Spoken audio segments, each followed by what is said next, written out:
I wish I was watching the preview, but it's fine. Sadly, I just don't have the money to spend on it right now.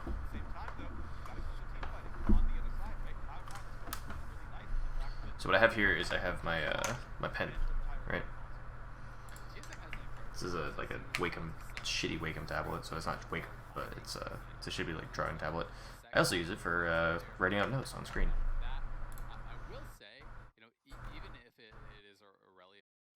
Shit. Okay. Let's go back to very beginning.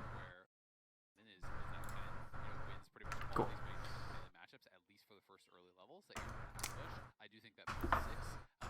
I'm gonna move my mouse, or not my mouse, my webcam. Let's put it over here.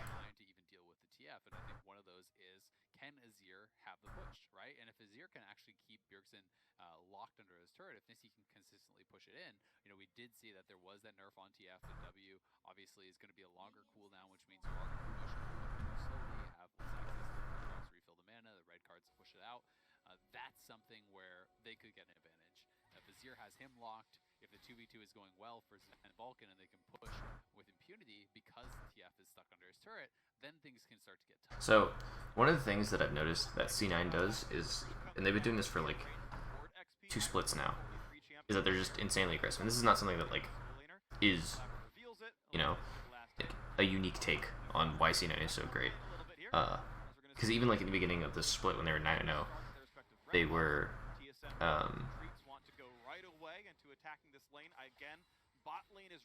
they're still like super aggressive. Even now, like, when they're 2-5 in the second half of the split, they're still insanely aggressive, right? So as time goes on, that can flip when the all-in becomes a reality. Meanwhile, Bjergsen having to play really far back by the fact that Niski can, right, he's already level 2. He pushed in the first wave. He shared wave XP. But, like, it is weird that it has gone so shit sideways for,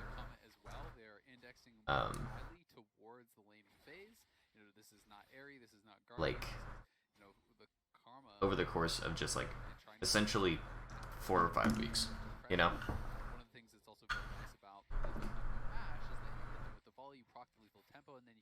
Like, it definitely helps that every other team in LCS has gotten better, but that cannot be the only explanation.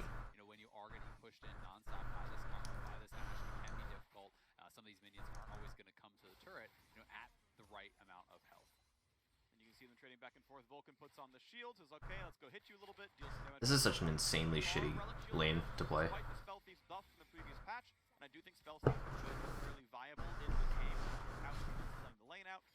This is a shitty lane too. TF versus Azir.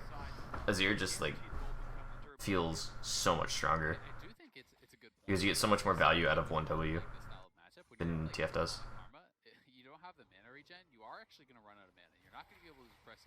What are you doing, Minda? Trying to stream, girl. My cat has just decided to pop under my monitor. Would give you a lot more mana regen to be able to continue on that harass, but it's obviously higher risk, higher reward because you don't have the same. C9 only has like 2 wards of the map right now. One of them is Scuttle. And you also have to be constantly putting yourself at risk. And then he went for an invade. That is like, actually that's not bad because they saw him top side, but which means it was a good ward by Niski. But it's TP, so there is potential to actually pull off a dive. But I don't know. That's like really ham for not knowing shit. Got double if or treats low enough to signal a dive. Ultimately, Speaky just ends up skipping his Krugs. He takes top Scuttle, and then pretty same stuff. Right, you recall by 4 minutes, you get back to where you started. Hold up. Camps come back up. And ultimately, Speaky just ends up skipping his okay. Krugs. He takes top Scuttle. I heard sneaky, and I was like, I'm so confused. Hold on. You get back to where you started. That's when your camps come back up. For now, though, we're seeing Speaky head towards the top side in case there's a play. Licorice has to be respectful of the fact that he's in a 1v2 before too terribly long. Speaky's around, tried to stay in fog. I believe he got seen, and out goes the camp. Sucks. So this is actually kind of awkward for him. He does have. Oh, there's a pink ward on top of it. Okay. Can't actually see anything, and this wave is horrible. So that's why he's kind of in this awkward spot. Good early. So, Licorice down to if we're just looking around the map, right? And I'm actually going to use my pen on this one because I paid good money for this shit. Okay, so if we're just looking at like around the map, what lanes are supposed to be winning, it's literally just top lane for TSM. Jungle is even, I guess, and then like this loses, and this lose. As far as actual lane pressure is concerned, right? Like C9 should have this lane losing, right? And then like this could be even or ahead. This should be ahead. This should be ahead. This should be ahead. And like the whole reason that, and it's not so obvious right now, but like the whole reason that like it's so important for C9 to get ahead in this game is that like their only real late game scaling champion is Azir. Like Kennen is still good in late game, but the issue is that he doesn't bring even the same like team fight pressure that Irelia does. Now we know that Irelia, like hindsight being 2020, we know that Broken Blade doesn't go like a typical like Irelia build this game because he goes like work into Death Dance, but like a traditional Irelia build is actually fairly tanky. So it's really hard, and especially because Irelia has been a particularly good counter into Kennen for a really long time, at least according to my knowledge, which could be flawed because I don't play that much Irelia and I definitely don't play that much Kennen. But like essentially the top lane matchup is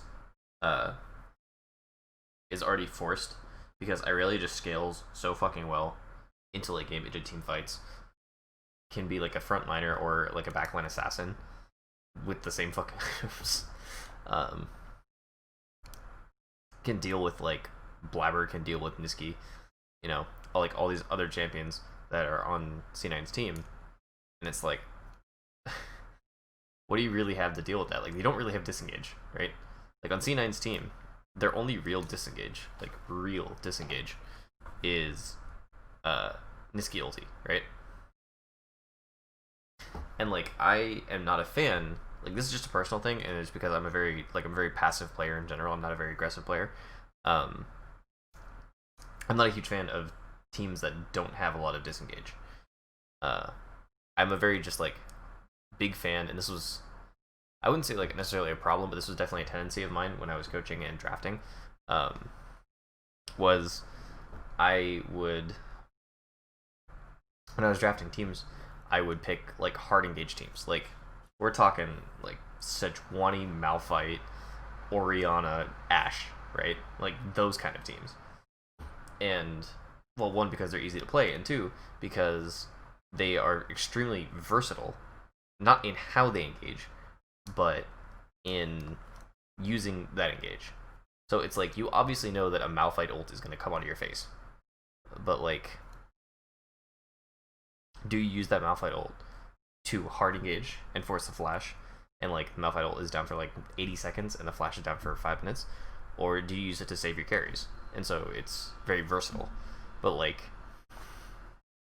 Licorish's ultimate is not super versatile because the thing about doing this kind of stuff and not having that experience at a challenger level is that like all this shit is great in theory, but like in practice nothing ever goes perfect. But like in theory, Licorice will never be able to hit both like TSM's front line and their back line, you know? And he has to make that choice of like, okay, do I go in 1v4 or do I help my back line? So I'm not a huge fan of TSM or C9's comp. Not sure he had to. Broken Blade could Q again, but there was no extra stun. Wait, what happened? Licorice is horrible. Okay, so Broken Blade goes in. He's kind of in an awkward spot. Good early He's damage. 5 stacked for sure. Down to about half HP already and burns the flash. Yeah, I don't Not sure he had to. think that was. Q again, but there was no extra stun.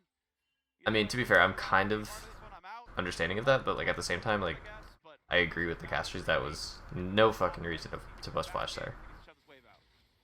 Yeah, that was actually No stun, W, like the most.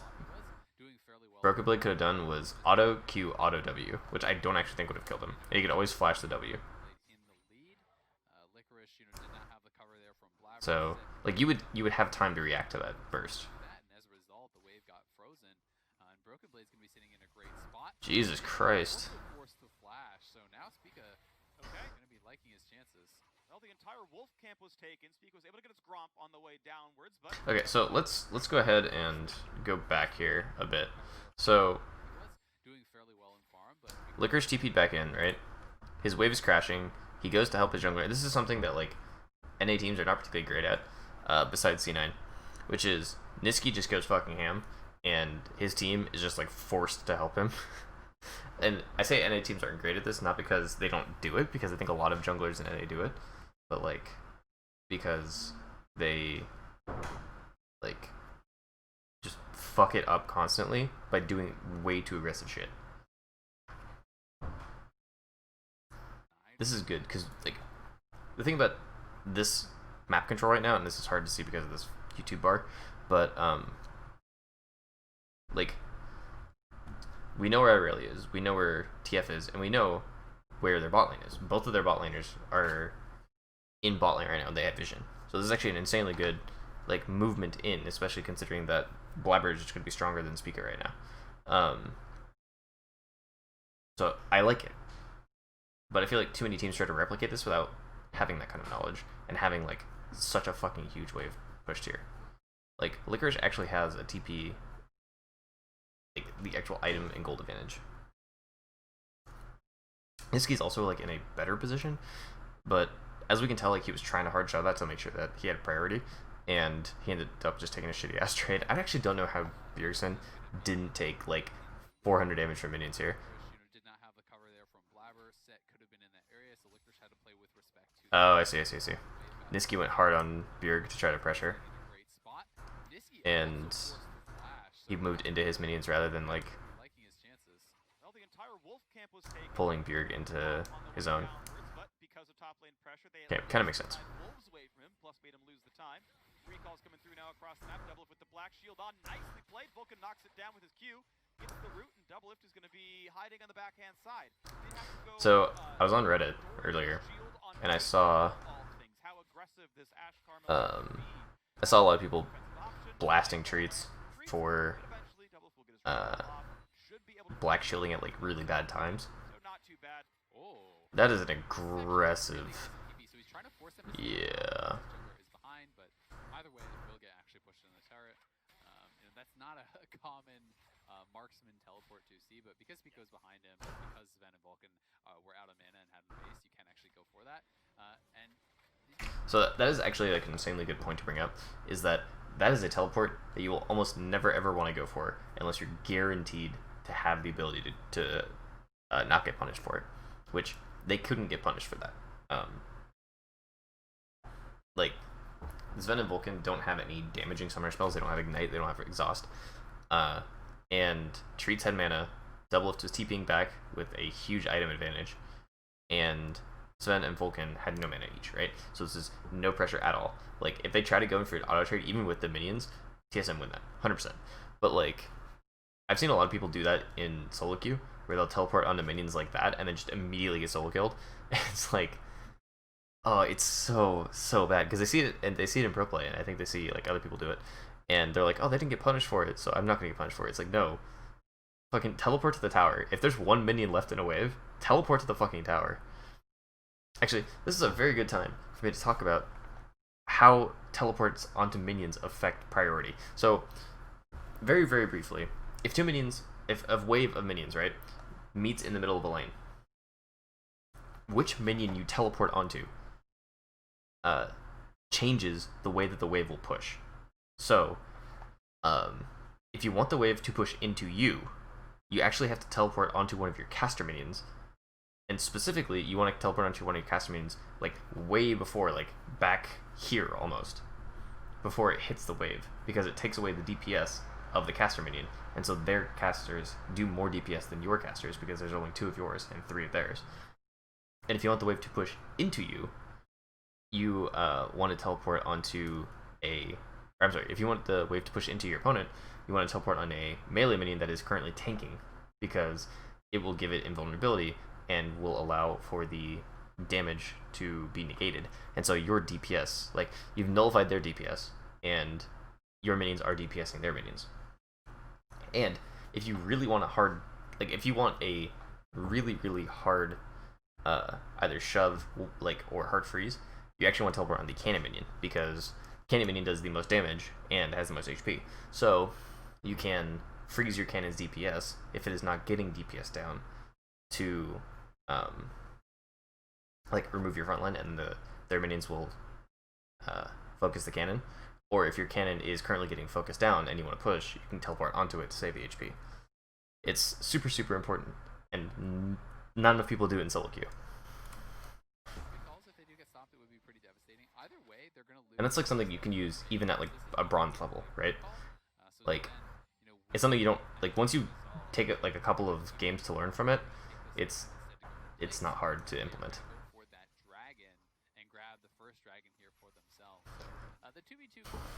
So, in all, like, ah, God, what's the word? Like, to be perfectly transparent, I'm a huge TSM fan, and TSM has had an issue recently where they just don't do early objectives. And it's not like this is like they haven't done it for years kind of thing. It's like this split specifically, they've just been turning into old TSM where they just don't do early objectives and they just wait for their opponents to fuck up and then they capitalize on that. Which is, I think the second half of that is okay. I think it's fine to be close and then capitalize very well on your opponent's fuck ups. I don't like giving up early objectives. I think it's just they're way too fucking good right now. Like, getting an early dragon and like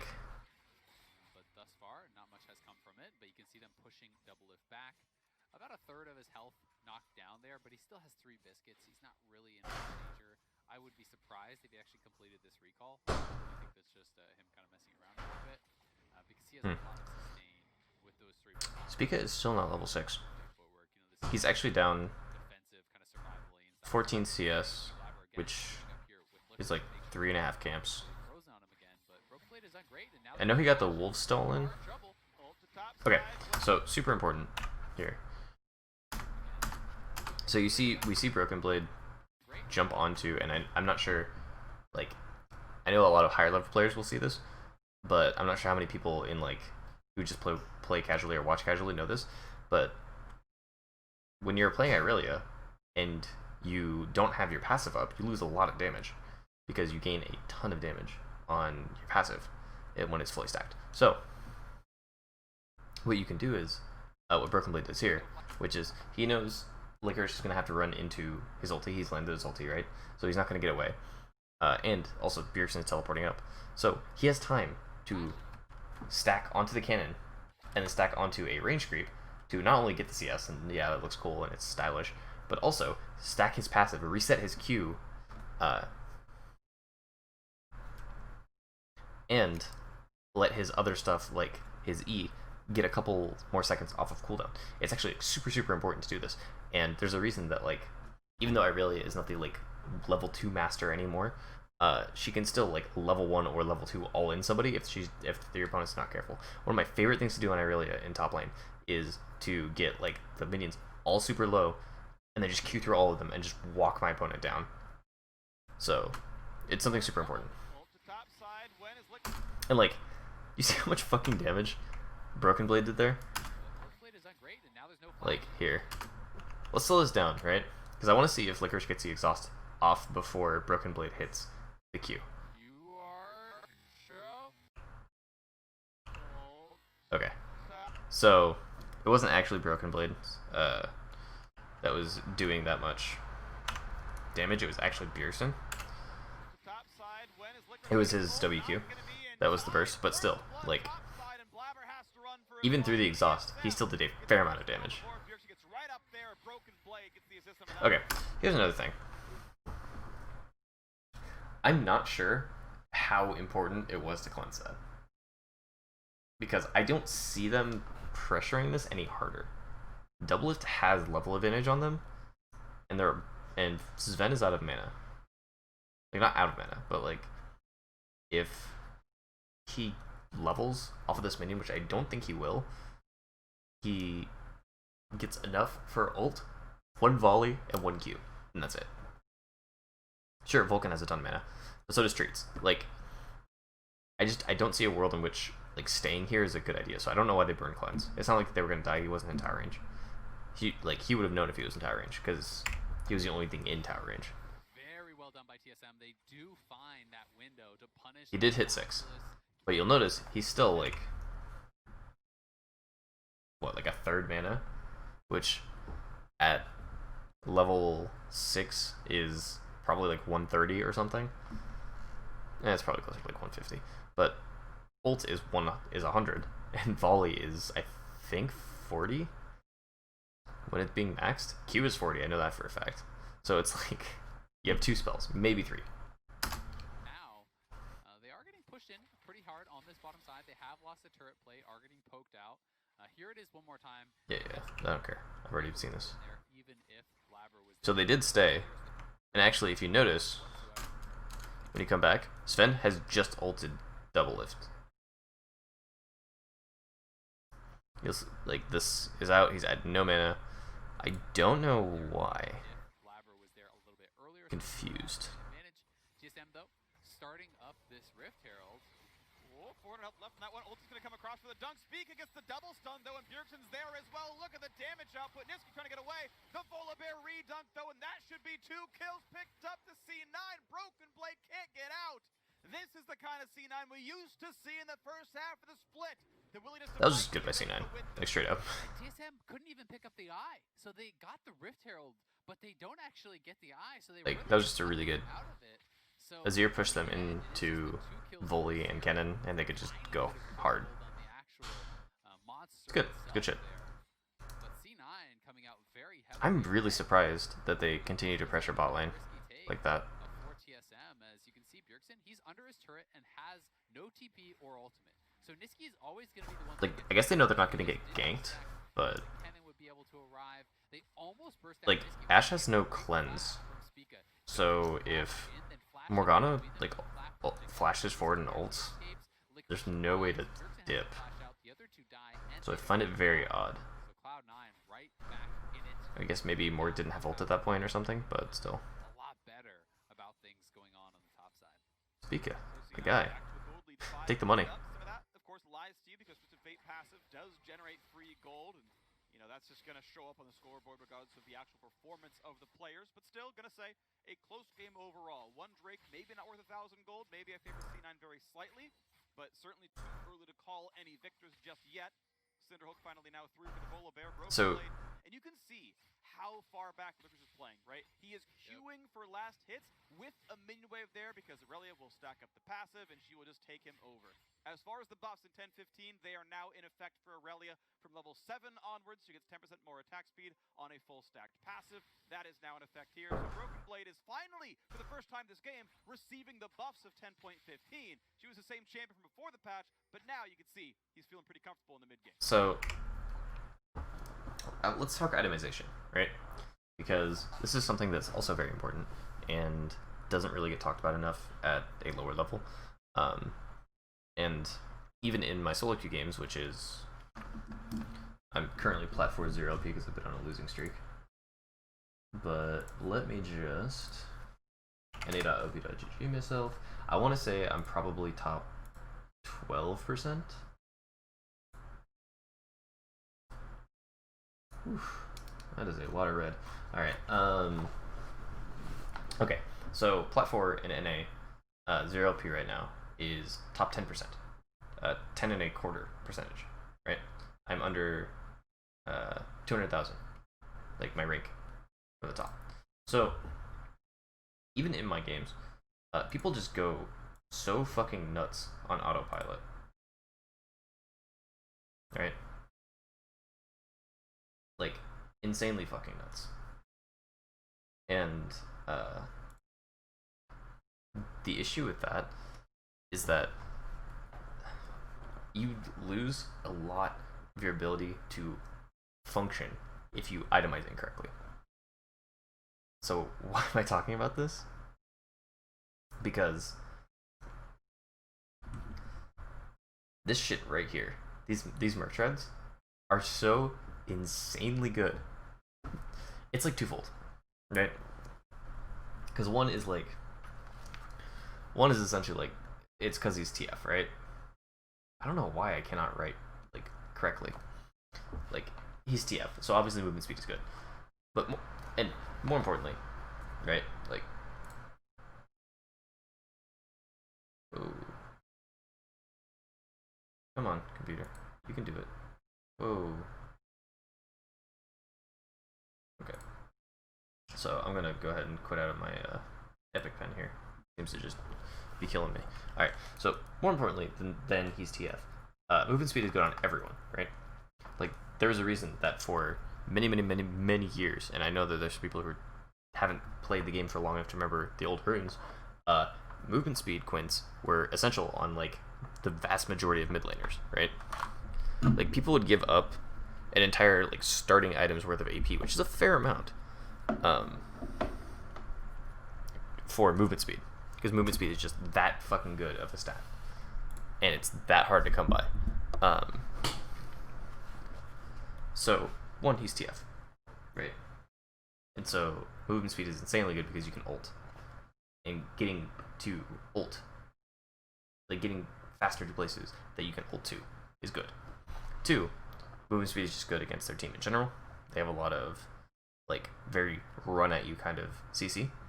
But three, and most importantly, is TF got merc treads.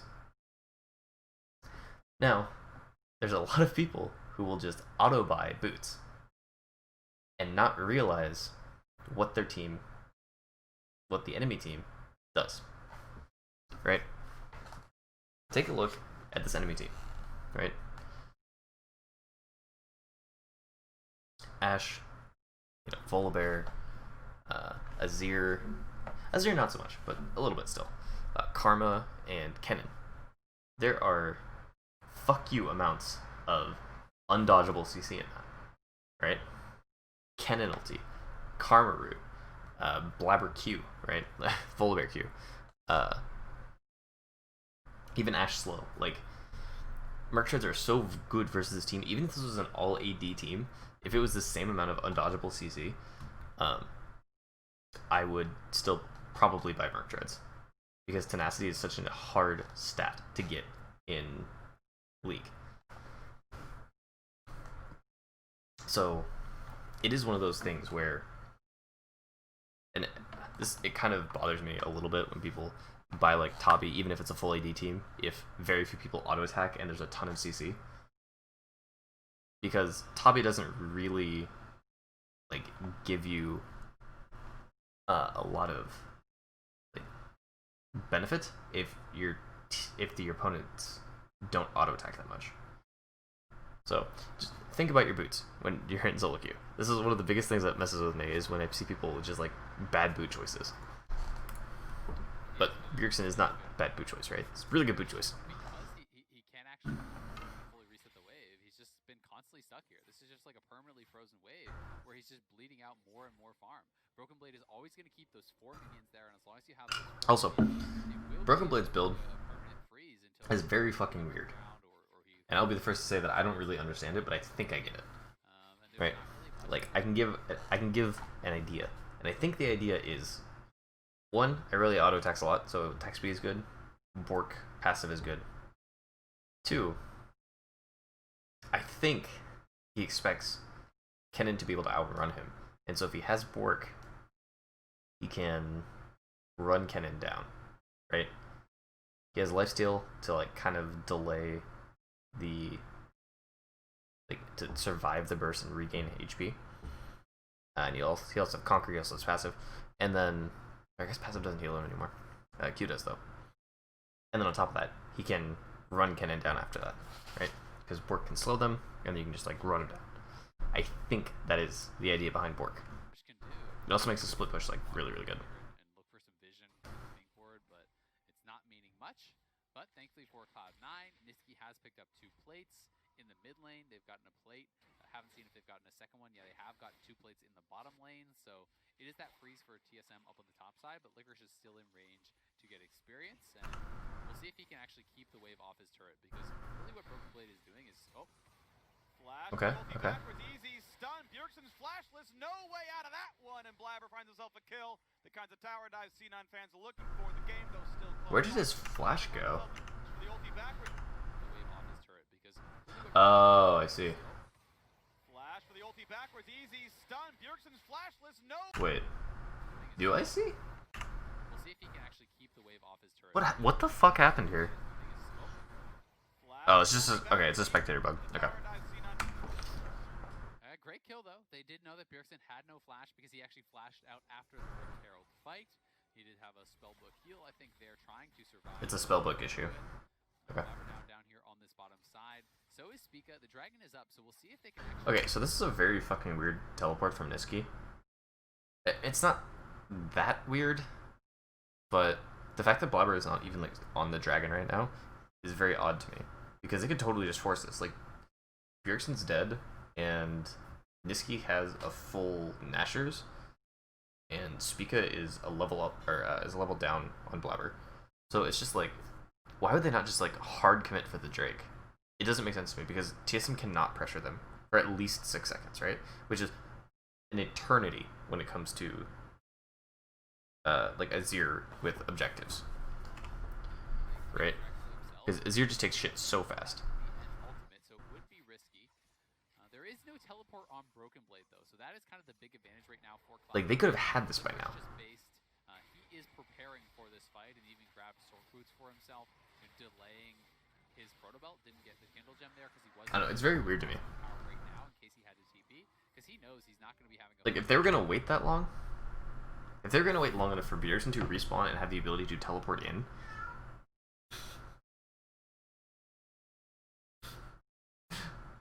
I don't know if you guys can hear my cat. But if they're gonna wait long enough for Bjergsen to have time to respawn and either ult or teleport in, it makes very little sense to me to teleport to that ward. In that case, just teleport to mid lane and shove the wave, right? Shove the wave and then immediately run to dragon. You have Nashers, your W is not going to be on a very long cooldown. Like, you're going to have 3 soldiers up. It just doesn't make sense to me. I'm in this 1v1. Yep. And like, yeah, they're getting back to lane like where the minions are crashing, but like then they could have just 4-manned when they had a mini wave, because if you look at where they were in the dragon when they left, they had like their casters there. That could have been a dive, or at least setting up for it. Especially if Sven and Vulcan didn't have to leave lane to do dragon. Like, they could have walked up and pressured, even with Spica there. Like, I'm not a huge fan of it. I'm not a huge fan of the play. We'll see if he can get back up there and collect some of the farm, but you know, if they can't force something cross map with Kennen and he's just stuck in this losing 1v1. Like, the whole point of this lane right here, of the Ashe Karma, is just to fuck the enemy bot lane, right? It doesn't scale insanely well. It doesn't do, like, it does fair amounts of damage, and it scales okay, but like, it is meant to just absolutely shit on the enemy bot lane and just pressure them like non-stop, and like they're just not getting pressured. Like, they're higher HP. They're higher HP. Like, yeah, Double Lift has less mana because he's been having to queue the wave and shit, but like, he's gonna be, I think, a wave down, right? At the end of this. It is. You can see right now the CS difference in nearly Literally not even. Broken Blade. Not even a wave. I believe Like, last week, and he's like, yeah, I C9's bot lane just straight up failed. bot lane for the first half of the split, Like, not playing to my level. more than anything else, the fact that they did not get anything more than a 4 CS lead, and with 0 kill participation, that'd be the other thing, is if you're pressuring your bot lane with this bot lane, and you know, you only have like a wave lead, in this case half wave, but you have like arrows going across the map, or you have like nuts ass wards or whatever, like, that would be something. But like, if you look at the map, which I realize, yes, it is difficult to see, Like, they have one ward in TSM's jungle. They don't have anything in Try. They have one ward, like, going from the mid to river, and one ward in bot river brush, and that's it. It's just like, I don't... And he has 2 control wards. Vulcan has 2 control wards and 3 Sightstone wards. Like, I don't understand what the bot lane was doing. To be fair to them, like, maybe they're sitting on a huge ass spike. I want to know, does this have golden inventory? I don't think it does. I guess I could do the math myself. Because he has 4,700 gold earned. So 2,700, 800. But that doesn't count like any of the potions he's used earlier. So, like, he's probably sitting on like 1,000 gold, which means he probably will finish his fork. But like, I don't think there's any reason to not, especially because C9 loves to be so aggressive. I don't think there's any reason to not take that dragon earlier, and then immediately transition into just a nuts ass bot lane dive. You know, like. I think there's 0 reason, especially since I think Blabber had ulti up at that point. Like, let's go back to where here, right? So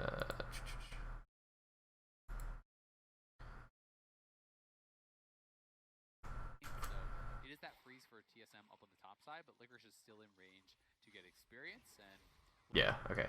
So he never used ulti here, I don't think. Really, what Broken Blade is doing is That was a sick flash. Like, straight up. Really good flash.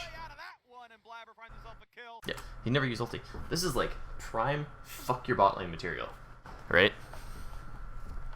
Like, Licorice has ulti if they really want to, like, guarantee, like, the 5v3. You know? It's just one of those things that just doesn't make sense to me. Like, they for a team that plays so naturally aggressive, they played this so low tempo. You know?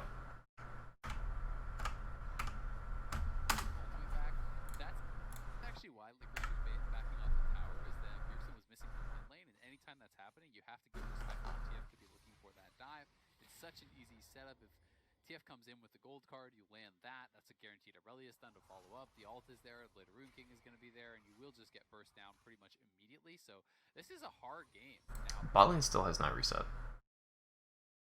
That worries me. Bork is a very big item on Ashe. It's just insanely good. Not to mention, I think Karma is going for...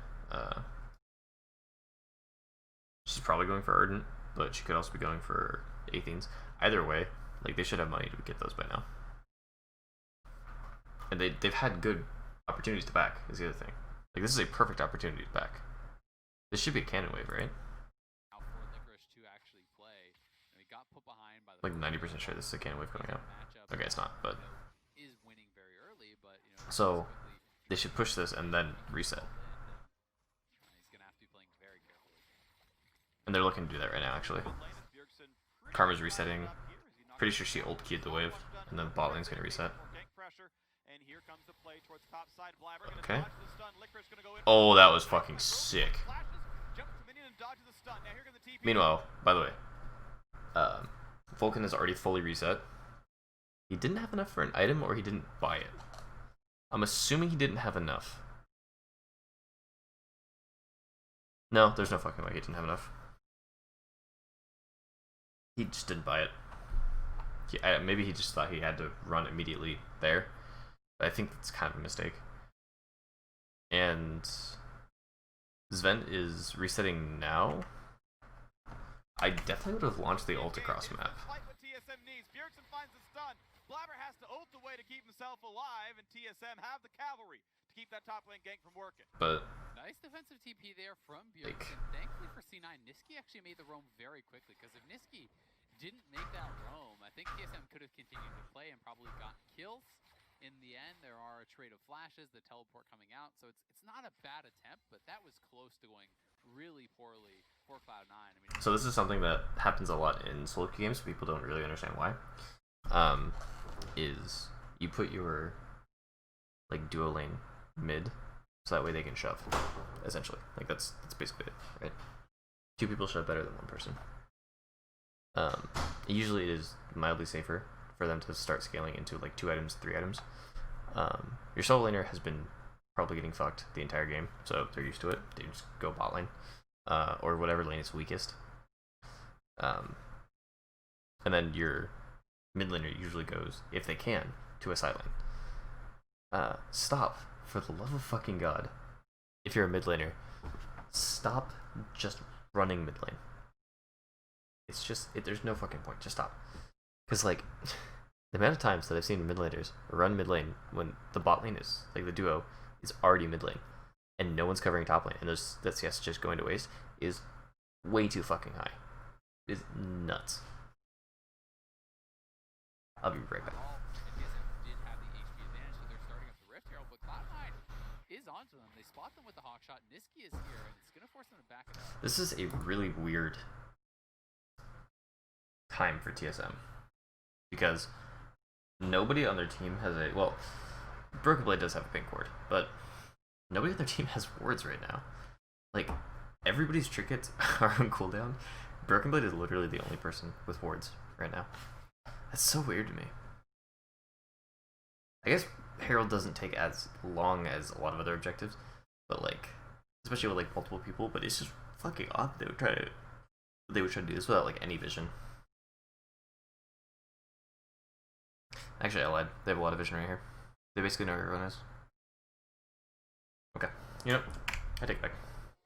Reveals going around. Treats already roamed up top side. They have right here as well as Vulcan knocks They have that very down. decent vision right now. Then even up on this side of the map as they've switched their plays around. Licorish's bot lane with teleport. Double Lift has teleport as well. They could both show. What's the point of that? TF ult comes in. Licorice has to be careful. No way to get away from this one. He can ignite and do nothing else. The kill. Donated to Double Lift. Okay, so TSM. you'll notice this is something that you probably won't be able to do in solo queue, but it is super cool to see pro teams do it. Literally, the second TF ult was guaranteed to go bottom, right? He started channeling it to go bottom. They pinged onto the Rift Herald because, and this is something that like a lot of the like better macro players in solo queue would do, which is like, okay, I have an idea that they're probably going bot lane, but until they show, like, I'm not going to do anything. Blabber was already in position to start doing Herald, like running to Herald, by the time that TF like guaranteed showed up. So it's that kind of shit that's just really nice to watch. Even dropping the black shield there from Treats onto Bjergsen as he TPs in, so Morgana can get an assist as well. Very easy setup, pretty much wherever he goes, because Gold Card onto Cannon is going to be followed by the Aurelia stun just as easily as it's going to be followed up by that Caitlyn trap. Cloud9 will try to trade back here. I'm not a super huge fan of like that actual play. I think it's, I'm pretty sure Irelia was in position to go onto the Azir, and they waited long enough on it to kind of guarantee that no one can kind of get to the Azir. I would have liked to see them go on the Azir first, that way their strong side of the map is on top, so that way they could have contested this. But I guess getting the pick isn't bad. It's just not optimal, I think.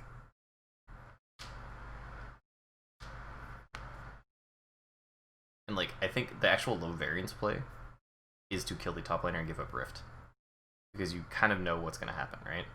Like, you kind of know, okay, they're going to take Rift, and if they're going to use it on either top or mid, basically, and they'll try to open up the map, and you can kind of fight that. And if you go on Niski top lane, there's a decent chance he could actually stall out long enough for Blabber to get up there, but I still think they win that. Like, especially with Bjergsen's stopwatch, Niski has no stopwatch. Licorice could teleport, I guess.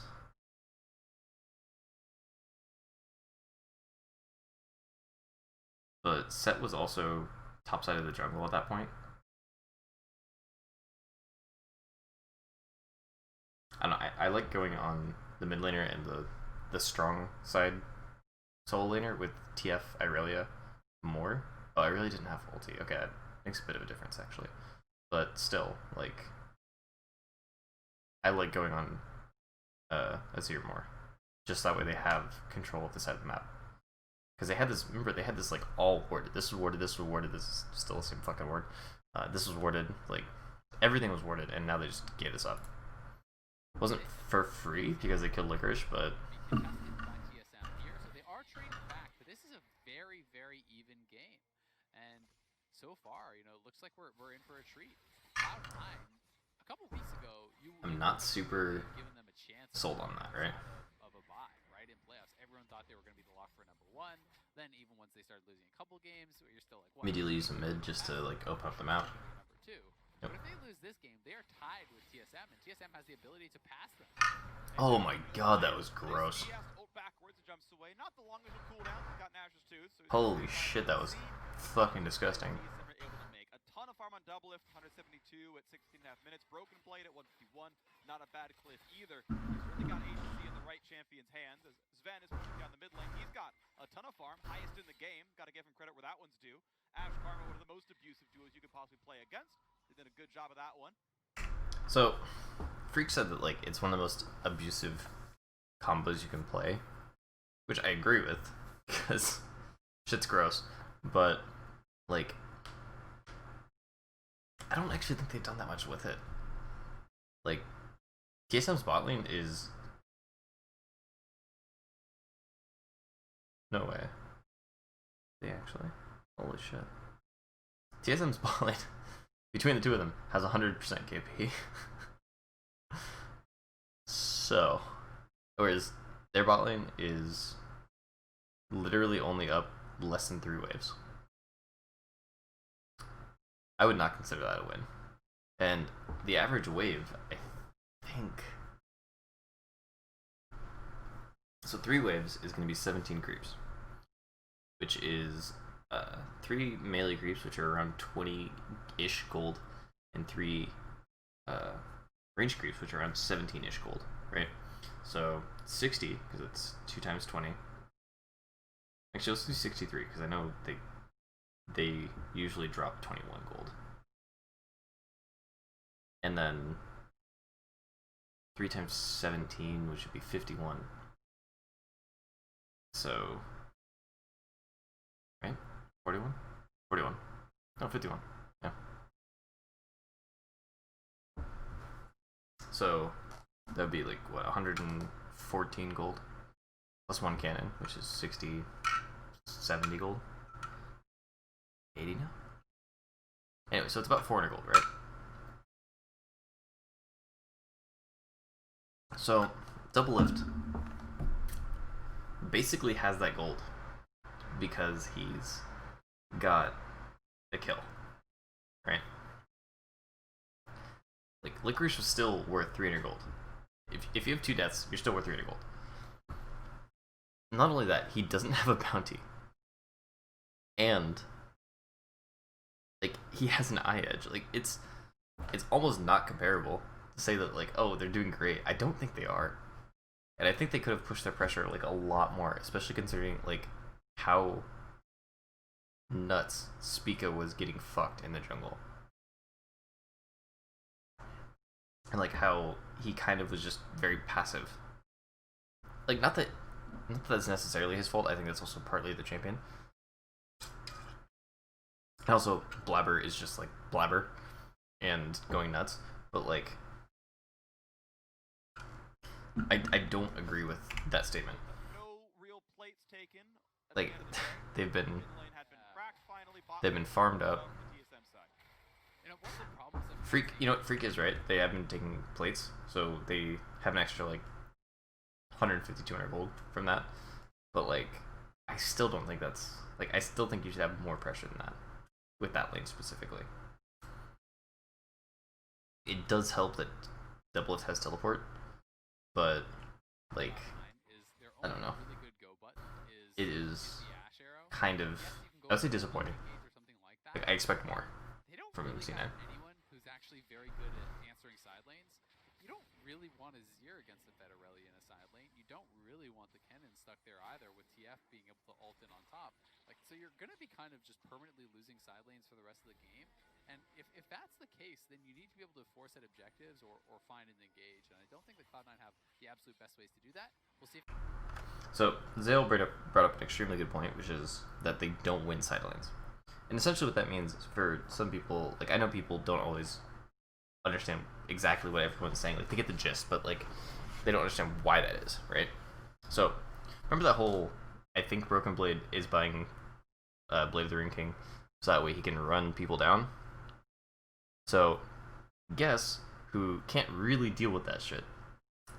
Kennen, Azir, even really Volibear to an extent, and like maybe the duo lane can deal with it if they bust Ashe ulti and Vulcan roots him, and they just don't get immediately blown up. Like Irelia is fucking huge right now. Like despite being against like a quote unquote lane bully, even though again this is a decent matchup for Irelia, if not great.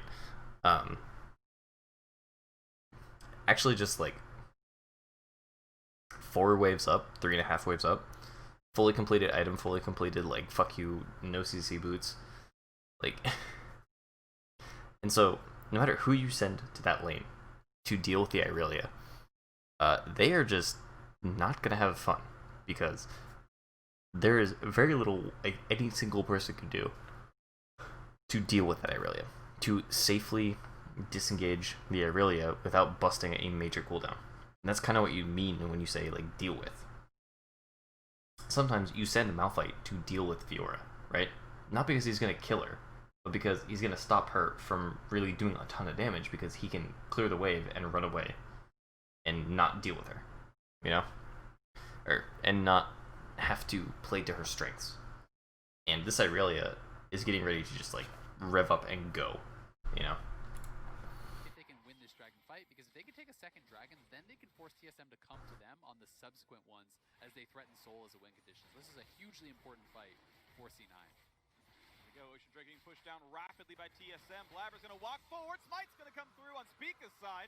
TSM secures that one. Blabber gonna ult back outwards. Licorice not yet going. Oh, that was grody. A flash away and rooted up means nothing else. Into the back line goes Broken Blade. Wants those kills. Gets one. Looks for number 2. Niski's very, very low. Licorice on the way out. And they're gonna pick up a couple of kills still. Flash away, but still rooted in place. TSM wiping the floor. Lovely. With Cloud9. And Sven, you are next. We cut you for a reason, buddy, and it's because we can force red cards. He's gonna walk away. Okay, so I saw a lot of people on Reddit talking about this play specifically.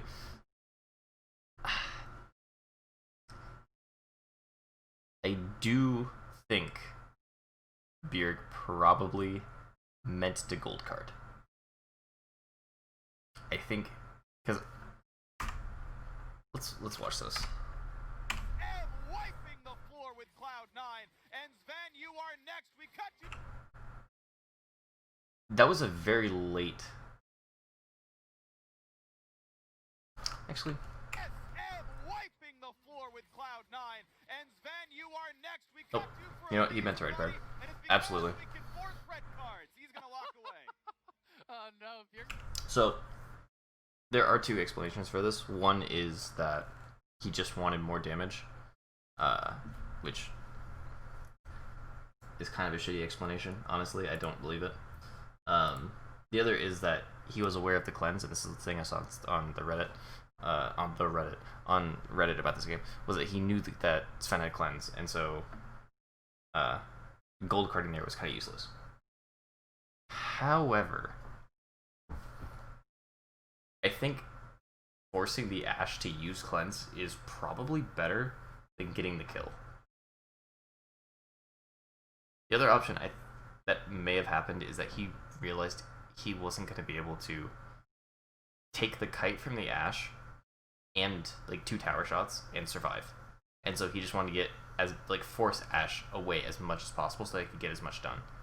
I think that's also a like fairly decent explanation.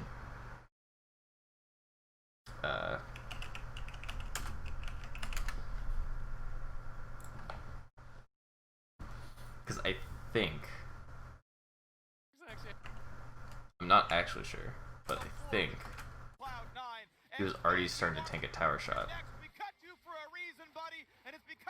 Yeah, he was really, yeah. I'm pretty sure he was just like worried that he was gonna have to tank tower and not be able to deal with the Ash Kite. So I'll just pick a card, deal extra.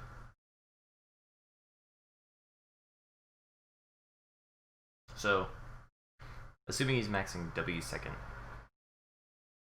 and it's level 4 right now because he's level 12, it would deal an extra 40-esque damage. So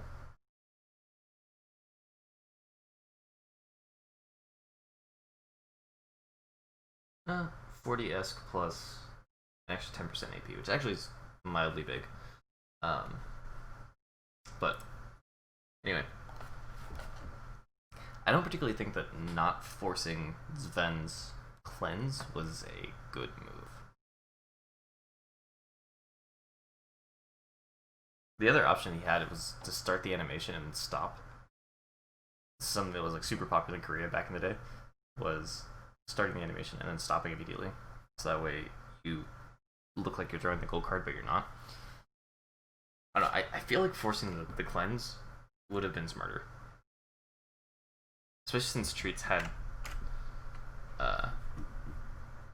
like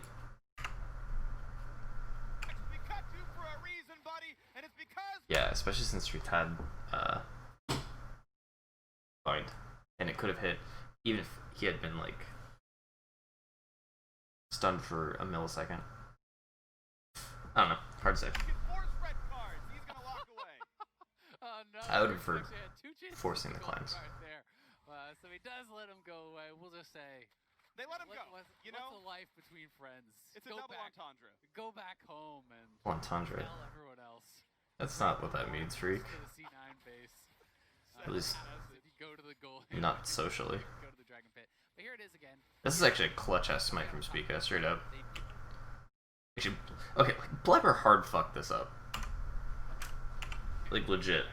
But here it is again. I'm pretty sure Blabber has. I want to see smite range.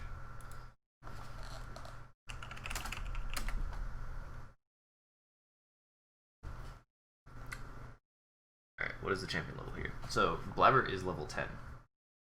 So, he does 640 with smite. Spica is level 9, which means he does 600. So, there's a 40 damage like point difference in their smites. Let's slow this fucker down.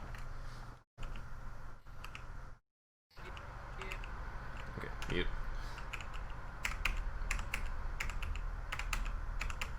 Okay, so difficult to be like, oh, like speak ahead. Like that would have mattered, the smite, but he was in range. Like he absolutely could have been able to steal that. So I also, what a fucking huge stun from Broken Blade to get 4 people like that, and it's like, okay, this is like the dream disengage for Magrelia, because like realistically you're only ever gonna hit one person with your E, right? I mean, like obviously there are these instances where you hit 4 people, but like, oh my god, it's so good. It like literally I think wins in this fight because all of their follow up can't even like, okay, when they're kind of like running into the pit. Good angle and the stun. Like look at that split, right? Like they started running to Broken Blade, and then they're like, oh shit, yeah, I forgot we have a front line, and our Kennen is like trying to engage, and then Kennen just gets boned by exhaust, and this entire like all of TSM being able to disengage out of his ulti for free. Like it is the craziest shit. Like pretty sure Broken Blade won them that fight off of that stun. It was that good. Actually, just that fucking good. Also, Spica nuts ass ulti, really good. Was still pretty much full health after that, and him and Bjergsen just stepping forward, taking the kill after kill after kill. Very nice fight for TSM. They do miss out on what should have been a pretty easy kill over on Sven. Actually, he had his cleanse to be fair, so it actually might have just made no difference at all. But either way, TSM coming out on top. I still think forcing the cleanse would have been smart. Plus the side lane advantage. a tough spot. You've got to try to find a way to dig yourself out of this with some good picks or some outplays or something, but Licorice is just going to fall more and more into kind of the useless category. It does feel like Also, when so remember how we were saying like, oh, that Ash lane should be ahead, right? Because this is like mid game. This is mid game for high level, right? This is getting close to end game, where you kind of have 2 items, and it's not solo queue, so games shouldn't go on for like 40 minutes. They still do, but they shouldn't, right? Like you should be able to end in about 27, 29 minutes. And Ash is only up. It's still only up 2 waves. So they've actually lessened the lead since the last time we checked this. Get a full flank. It's kind of nuts. Now I'm gonna discount the fact that Doublelift got a triple, because that's kind of something that is outside of the pressure. But like it's kind of insane to me that they only had a 2-wave lead. Like yes, that is 200 gold, but like when you're talking about like builds that are 10k, like, and this is getting closer, like this is like a 7k build right now, right? Like 200 does not matter that much.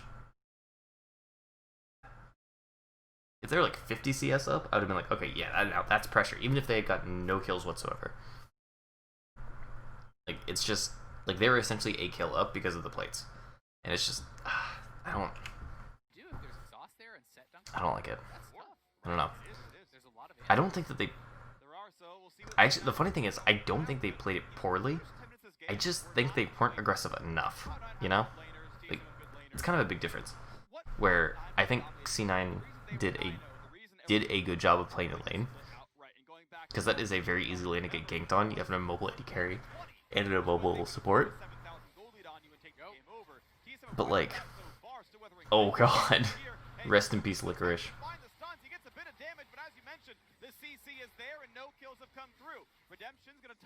Oh, the clutch dash redemption, actually. Was the kind of TP flank that they were looking for. That's what C9 hoped would happen, and it did nothing at all.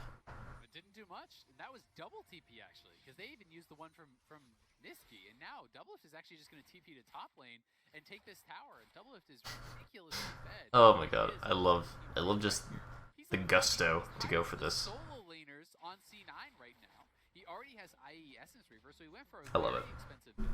He's been gifted actually an incredible amount of solo experience. He's even higher than solo laners on his own team. That is so rare to see a marksman player be the highest level in the game. You know, Treats has been kind of making sure he has a safe farm, that he's getting all that solo experience, and they're getting him to a ridiculously strong point. This is an expensive build, but when you hit 3 items as an IE Essence Reaver Rapid Fire Caitlyn, Okay, so if I were TSM, and I'm looking to end this, right? Because we kind of scale off a bit. Like, TF does not match up to Azir. And Caitlyn Ashe is... It's not really a battle of damage, it's more a battle of, like, is damage more relevant than utility? Which is why Ashe is almost always going to be relevant, I think. Unless they, like, really hard change her kit, or, like, everyone gets, like, built-in tenacity or something. But, like, is damage more relevant to C9 than utility and soft CC is to TSM's comp? That is the end-all be-all, essentially. And I think the answer is actually no. I think damage is more relevant. Because 4/5 of C9 is extremely squishy, and that last fifth doesn't exactly have a randomness. So, which... I really think he should at this point. I think it might have been more important than the Dead Man's. Well, the Dead Man's is super important, so... I don't know. Will hurt so much. And really on anyone except Blabber, that is going to be a very significant portion of your health. You know, you get 2 autos on someone like the Karma or on someone like Sven, and all of a sudden they can't fight anymore. Well, They're gonna have to try because TSM are gonna keep the siege going. 650 range on the Caitlyn. Black shield when needed in case there's engaged tools. Goodbye to this turret. There's a hurricane and an executioner's call. Also, Treats, that last fight was really fucking good. That was a great shield where on Broken Blade, where it like basically forced Blabber to hard commit, and then he still got blocked. I think they played as a team really well. I think they played that fight. There isn't. It's going to be up to C9 to find some sort of way to actually push the pace, because TSM is happy to just play side lanes, continue pushing 3 lanes, continue threatening. You can see it's Cloud9 that is going to have to group up more heavily. Licorice can go out and try to answer these waves. The Protobalt does help. So 2 of TSM's teleports are up. I guess technically 3 with TF ulti. Like, they should just be hard splitting right now. Like, 1-3-1 this bitch. Do it. Do it, pussies. Nice. Right? That is well played, but that's cleanse down. He has no flash. He has no. Yeah, exactly. He's stuck in this side lane, and Bjergsen's going to be able to rinse and repeat on these plays much more often than you're going to have. I also really like TSM's ward control. It's not insanely aggressive, so they have enough to like kind of move it a bit, but like that's some good shit, you know? It's enough to be useful. That's all that really matters. Traps come right back down. Damage towards Blabber. That hurts a whole lot. It's going to be another smite fight. This time is picked up by Blabber. And there's the engage. Is this what C9 needed? Okay. Dump comes in. Good luck surviving this one. Re-engage here for Licorice, but only to save his team from dying, because that's easily going to be 3 kills picked up. And where Bjerg with the fucking DP. This time he's got the gold card. Vulcan can cleanse it, he can run for his life, he will stay alive, but it's time to run to Bear, and TSM are taking over this game. That was a nice... Destroying Cloud9 in these team fights. That was a nice team fight. Speak it. Cloud9 just struggling to get in, and with exhaust available, Kind of trolled a little bit, I think, not getting that smite, but it was tough. So, I think... Shit. I do think that it is Spica's fault that they lost that, but I think they take that trade any day of the week. Right? Like, I also don't like... Okay, hold up. Okay, well, we went from like 1,000 to death, so...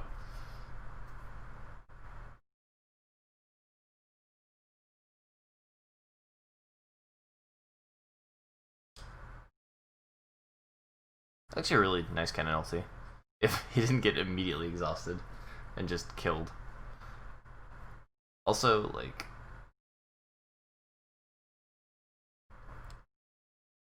That black shield in that fight, I don't actually think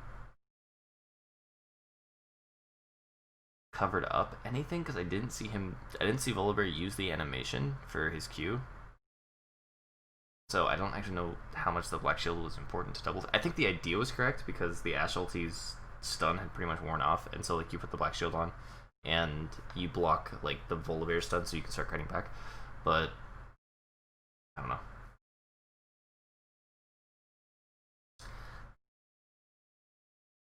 Also, that was a dank ass Michaels. I really like that Michaels is an item. I like that it's not a half item like QSS, and that there's mechanical skill that you can use for it, you know? Like, it's not just like, oh, like QSS. Like, you have to plan ahead, because there's a travel time, and so you can't just QSS yourself. You have to like pre-QSS, and if you fuck it up, you fuck it up hard. I don't know, I really like it. I think it's super cool.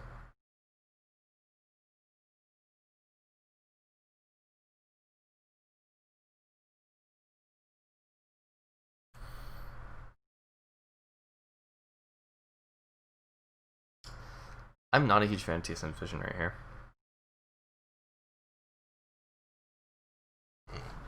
Strictly speaking, I just don't think there's enough.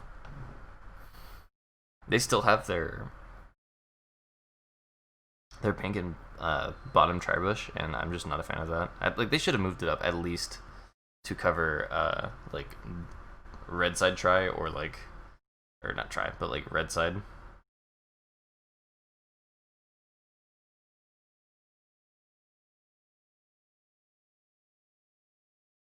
fucking Bjerg is just tanky enough to just like walk in and tank 2 shots and be like perfectly fine. Yeah, I think I agree with this in general. You get the top lane going so that way you can hopefully get the inhibitor, and then you can pressure them because minions, super minions can spawn.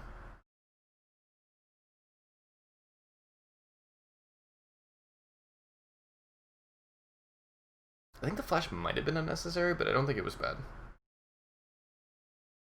I think strictly speaking it was unnecessary, but it wasn't actually bad. It would have been really nice if they could. Actually, Broken Blade has teleport. It might be more important to send him top lane, to walk him top lane, and have him teleport down. I don't think they're going to do that. I feel like they would have him be with, like, near the team, and it looks like he is moving mid. But, like, that is a perfectly fine, like, even if they pull 2, like, I'm pretty sure BB could just straight up kill them. Like, they would need at least 3 because of just how fucking tanky he is with those 2 items. Which is a weird phrase for 2 items that literally have no HP build, but you get the idea. Like, shit's so gross. Yeah, see, like, it annoys me that took so long to get that ward. And it's like, I understand that they clear wards constantly in pro play. Like, they probably spend more on wards in one game than most people spend on wards in their entire fucking season. But, like, bruh. Like, that should have been there a long-ass time ago.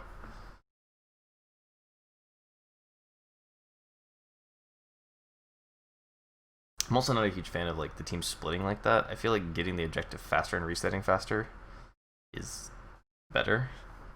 I guess there's not much to do, but at the same time, like, they don't really have any pressure anywhere on the map right now.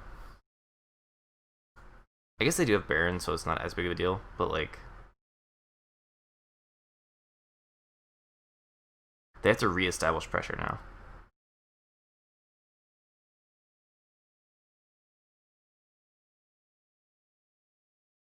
Which I'm not a huge fan of. I think it makes more sense to just go hard on pressure. Oh, wait. They don't even have Baron. I thought that was the Baron timer. Not the respawn timer.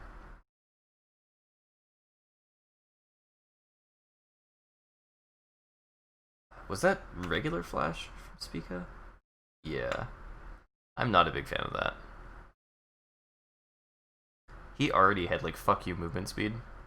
I don't think the Flash is necessary, especially with Bjergsen coming in.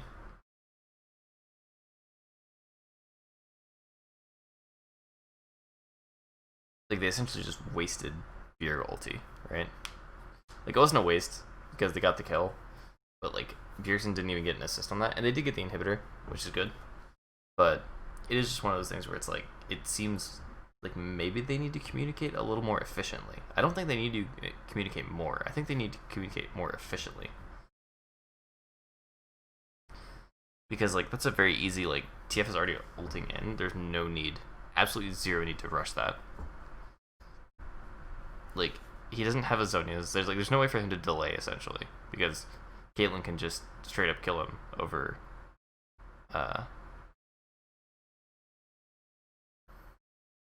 over the wall, over his, like, soldier wall. So I guess he could have actually turned on Caitlyn and, like, tried to one-shot her. That is, like, the one way they lose that, I think. But still.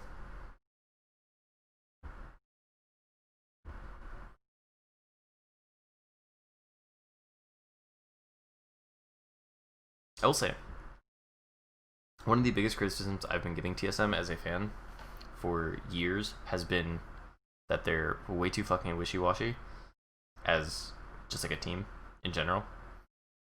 And I like the last couple of years that they've had where they just, like, hard commit for, like, a lot of shit, even if it ends really poorly. And that was one of the reasons I really liked Acadian, was, like, even though, like, he fucked up and, like, was super aggressive and went for shit that just doesn't work, I like that he just tried. Like, I'd rather they go down swinging, you know, than go down like, just, you know, with a whimper. I don't know. Nice dodge. Good spell shield, I guess. I don't know. I think the exhaust was a bit late there. Yeah, the exhaust started there. But like, okay, so let's go back to this, right? Like, this is a 2-item cannon. Like, yeah, that's not a nut. That's not nuts. But like, let's just take a look at how much shit they had to pull to put double lift down, right? So Sven already ulted and whiffed, right? Even if he had hit, it wouldn't have killed double lift because double lift had black shield before the arrow. And then Vulcan already like ult E'd to get movement speed on the team. Licorice teleports in, flashes forward for double lift. And that the thing about this ulti from Spica is it's actually really, really good because I'm pretty sure he started channeling it right before Licorice flashed. So that way, essentially, Spica would ult him into double lift. Yeah. He literally starts channeling it, and then Licorice flashes. So, but like, so I don't really blame Spica for that. But like, look how much shit they just used. Kennen ulti is down. Blabber has his ulti up, but the damage is off. Like, no Sven ulti. The only thing left is Niski ulti, and it's coming in right now. We still have Broken Blade ulti. We still have... Okay, double lift is fucked. And, Morgana, I'm pretty sure is ulting right now. Like, this is such an insanely good fight for TSM. They busted so much shit, and it's not even like... If TSM had a tank top lane, I would be a little bit worried, right? Because that's most of their consistent damage. They have a fucking Irelia who just showed up to the fight. Like, this is a whole new level of fucked. And it actually makes me really excited.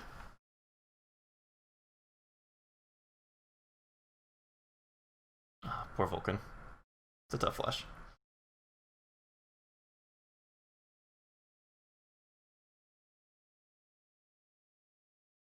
And of course, they had minions, so it's not a huge deal, but I don't know, like that. It's that kind of tunnel vision-y shit that, like, I think really fucks, especially like lower elo players, because they like tunnel vision. They're like, get the Caitlyn, and then they forget, oh yeah, I really is fat as fuck too, and we have nothing to deal with them now. But I kind of have to applaud C9 because I think that was actually. No, that's a pause. It's freak. So, for like just going for it, and like they all committed. You know, that's like a team call where it's like, okay, we're gonna lose if we don't do something. So, and actually, Niski stayed alive longer than I gave him credit for originally. So, I think overall, I don't hate it. It's just like not great. I think they had time to call it off after the Ash Arrow whiffed.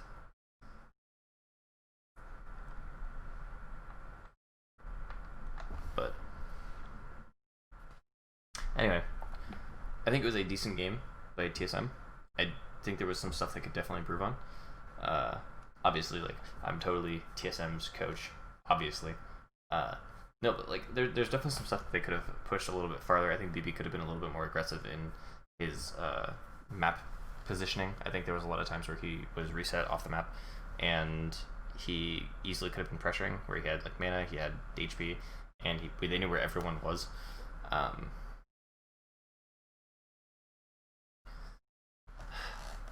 think Beard was just really all over the map. Played TF really well. He had a really good weekend, but like I think specifically he played that extremely well. I've seen a lot of games where he's just been very lost is like the wrong word, but like he has no good ultimates. He like there's very little that he actually does with his ultimates. This game looks like he knew exactly what he was doing. It looked like they knew as a team where they were going, what to pressure. I really liked it. Doublelift was just the fact that Doublelift came out of that lane, and again, I know I've said this multiple times now, but the fact that he came out literally like maybe 3 waves down, just like it's so fucking good. Treats I think played okay. I none of the black shields that I saw besides like the one immediately like at Dragon after Doublelift got hit by Ash Arrow. Like that's the only one that I would think is like a little bit. I would rather have it on Broken Blade so you can just go nuts. But I don't think it was bad per se. I think it just wasn't optimal, which is a big difference. And Spica, I think I'm glad they're giving him more chances. I think he's actually like a really, really strong, like exactly what you need jungler. And I hope that he gets a chance to shine. I hope he like gets to play like Lee Sin or like Nidalee or like Graves or something and like really show up because I have a feeling he's just like really, really good. But he's just like playing what the team wants right now. Same time, I want him on Sage 20 every single game because I just love tank junglers and like having your jungler just be like,